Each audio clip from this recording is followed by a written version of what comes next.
मालिकांची दुनिया या चॅनलमध्ये तुमचे स्वागत आहे. सुख म्हणजे नक्की काय असतं? या मालिकेच्या आजच्या भागात आपण बघणार आहोत, की आता शालिनीने पावनीवर वार केलेले असतात आणि राजमाचा जीव वाचवण्यासाठी पावनीने मात्र आता तिचा जीव गमावलेला असतो. इकडे मात्र पावनी अधिराजला सांगत असते, की आता माझी वेळ संपली आहे. आई आणि तात्यांची माफी मागायला सुद्धा जमलं नाही, पण त्यांना सांग मला माफ करा. अधिराज मात्र म्हणत असतो, असं म्हणू नको, तुला काही होणार नाही. तेव्हा नित्या म्हणते, "तू त्यांची माफी स्वतःच मागशील, तुला खरंच काही होणार नाही. चल आपण हॉस्पिटलला जाऊ." परंतु पाहुणी नकार देत असते. त्यानंतर ती म्हणू लागते, की माझंच चुकलं, की मी गौरी आणि जयदीपच्या मध्ये यायला नको होतं आणि त्या दोघांचा हातात हात देऊन मात्र आता ती त्या दोघांना अखेरचा बाय म्हणून तिचा जीव तिथेच सोडते आणि इकडे जोरात अधिराज पावनी म्हणून ओरडतो. मात्र राजमा, नित्या आणि अधिराजला खूपच मोठा धक्का बसतो. दुसरीकडे मात्र आता घरी सगळेजण खूपच दुःखी असतात कारण आता पावनी त्यांच्यात नसते.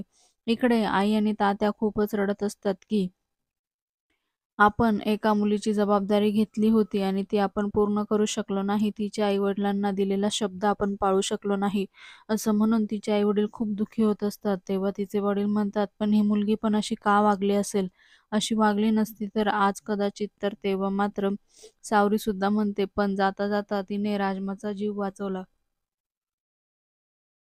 पुढे विमल म्हणू लागते, "हो, बरोबर आहे, पण आज आपल्यामध्ये ती नाहीये." आणि असं म्हणून आता अधिराजला सुद्धा पाहुणीची आठवण येऊ लागते आणि तो सांगू लागतो, की जाताना तिने तुम्हा दोघांची माफी मागितली होती आणि हे ऐकून मात्र पुन्हा सगळ्यांना खूपच रडू कोसळतं. दुसरीकडे आता नित्यालाही फार भयंकर त्रास होत असतो आणि ती उठून बाहेरच पळत जाते. तिच्या मागे अधिराज पण जातो आणि आता नित्याला सावरण्याचा तो प्रयत्न करू लागतो. नित्या सांगते, की खरंच हे काय होऊन बसलं आहे.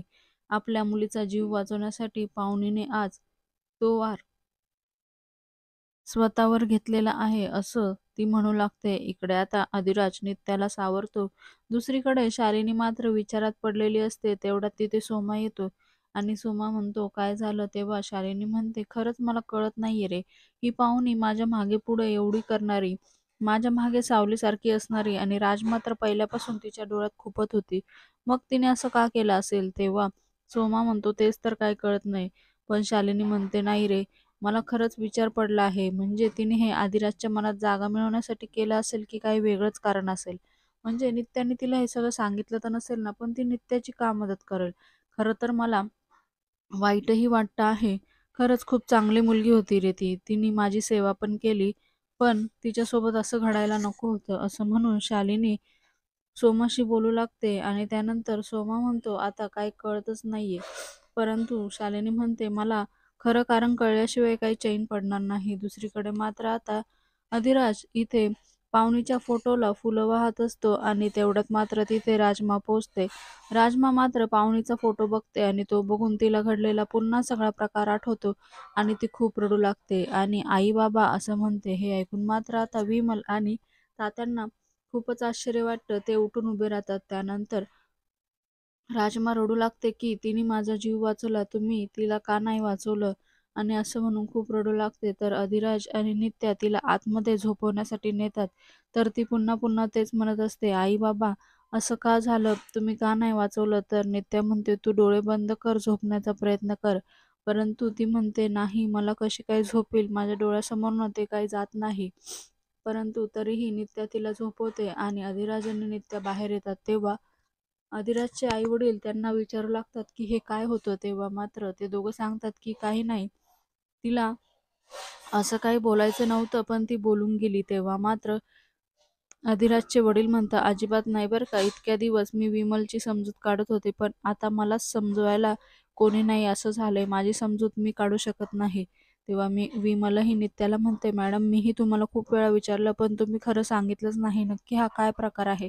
तेव्हा आता अधिराज पुन्हा त्यांना समजवण्याचा प्रयत्न करतो, पण त्याचे वडील म्हणतात, "नाही, आम्ही स्वतःच्या कानाने ऐकलेलं आहे." आणि त्याची आई म्हणते, "मॅडम, ही राजमा म्हणजे जेमतेम तुमच्याच वयाची असेल आणि ती तुम्हाला आई का म्हणत असेल?" असे सगळे प्रश्न आता त्यांना पडतात. तेव्हा मात्र पुन्हा अधिराज समजवायला जातो तर नित्या म्हणते थांब जयदीप, आणि जयदीप हे ऐकल्यावर आता त्याच्या आई वडिलांना प्रचंड धक्का बसतो. पुढे नित्या म्हणू लागते की आजपर्यंत आम्ही तुमच्यापासून जे काही लपवलं असेल, पण आज आम्ही तुम्हाला खरं सांगणार आहे. अधिराजे म्हणू लागतो, आणि असं खरं ज्यावर तुमचा विश्वास जरी बसला नसेल तरी ते सुद्धा सत्यच आहे. दुसरीकडे मात्र आता शालिनी बसलेली असते आणि तिथे रक्ताच्या हाताने चहाचा कप पुढे येतो आणि चहा घ्या असं म्हणून ती बघते तर तेवढ्यात तो हात बघून ती खूपच घाबरते आणि मागे वळून बघते तर तिला पाहुणे दिसते आणि तेव्हा मात्र ती खूप घाबरते. तिथून मात्र पाहुणे नाहीशी होते आणि हा शालिनीचा भास असतो, परंतु ती प्रचंड घाबरून जाते. इथे दरवाजा जोरजोरात ठोकण्याचा आवाज येतो म्हणून ती विचारते कोण आहे, कोण आहे? मग सोमा म्हणतो मॅडम मी आहे. तर तेव्हा ती म्हणते ये आत. काय झालं तर सांगू लागते. इकडे सोमा म्हणतो, मॅडम सगळे पुरावे नष्ट केले पण एक छोटासा गोंधळ झाला. तर तेव्हा ती म्हणते काय झालं? तो सांगू लागतो की तलवार होती ना जी ती सापडत नाहीये. खूप प्रयत्न केले पण सापडतच नाहीये. तुम्ही चला ना, कुठे तुम्ही फिरले हे काय आम्हाला सांगता येणार नाही. तर तेव्हा ती आठवण्याचा प्रयत्न करते. ती कुठे पडली होती हे तिला आठवतं आणि ती सांगू लागते की बरोबर तुम्ही तिथेच जाऊन शोधा. आणि त्यामुळे सगळेजण तिथे जाऊन शोधण्याचा प्रयत्न करता. इकडे शालिनी मात्र आता टेन्शनमध्ये येते की खूप मोठा पुरावा सुटलेला आहे आणि तो जर पोलिसांना सापडला तर मी अडकेल. इकडे मात्र आता नित्य आणि अधिराज देवीजवळ येतात आणि तिथल्या दिव्यावर हात ठेवून ते आता खरं सांगण्याचा प्रयत्न करतात. पुढे नित्या सुरुवात करते की आई तुमचा हा अधिराज माझा जयदीप होता आणि सगळा पूर्वी जन्म ती सांगायला सुरुवात करते. तेव्हा मात्र तिच्या आई-वडिलांना प्रचंड धक्का बसतो आणि त्यांना ह्या गोष्टीवर विश्वास बसत नाही, परंतु ते सगळं ऐकण्याचा प्रयत्न करतात. आणि आता अधिराज सांगू लागतो की नित्या मॅडम म्हणजे माझ्या गेल्या जन्मीच्या गौरी, असं म्हणून त्यांचा पूर्वजन्म ते सगळा काही सांगू लागतात. पुढील भागात आपण बघणार आहोत की नित्या आणि अधिराज त्यांचा भूतकाळाचा म्हणजेच पूर्वजन्म सगळा सांगत असतात आणि शालिनी ही तीच व्यक्ती आहे जिने सगळ्यांना मारलं होतं आणि सगळ्यांना म्हणजे जयदीप गौरीला म्हणजे तिने आम्हाला सुद्धा मारलेलं आहे. आणि जयदीप गौरी हे मात्र जेव्हा अधिराज बोलतो तेव्हा तिथे तेवढ्याच शालिनी पोहोचते आणि जयदीप हे नाव ती ऐकते. त्यामुळे तिला खूप मोठा धक्का बसतो आणि जयदीप असा ती जोरात आवाज देते. त्यामुळे सगळ्यांचं लक्ष आता शालिनीकडे जातं. गेल्या जन्मी मात्र शालिनी हिने कसं सगळ्या परिवारांना संपवलं होतं. परिवारातल्या एक एक माणसाला तिने कसं मारलं, त्यानंतर या जन्मी तिने माईंना कसं मारलं, त्याचबरोबर आता ती राजमाच्या मागे का लागली आहे आणि राजमा म्हणजे नक्की कोण आहे, या सगळ्या गोष्टी आता जयदीप तिला सांगू लागतो. त्याच्या आई-वडिलांना ऐकून हे खूपच अगदी धक्कादायक असतं, परंतु ते विश्वास ठेवण्याचा प्रयत्न करत असतात. इकडे नित्यासुद्धा घडलेला सगळा प्रकार सांगू लागते.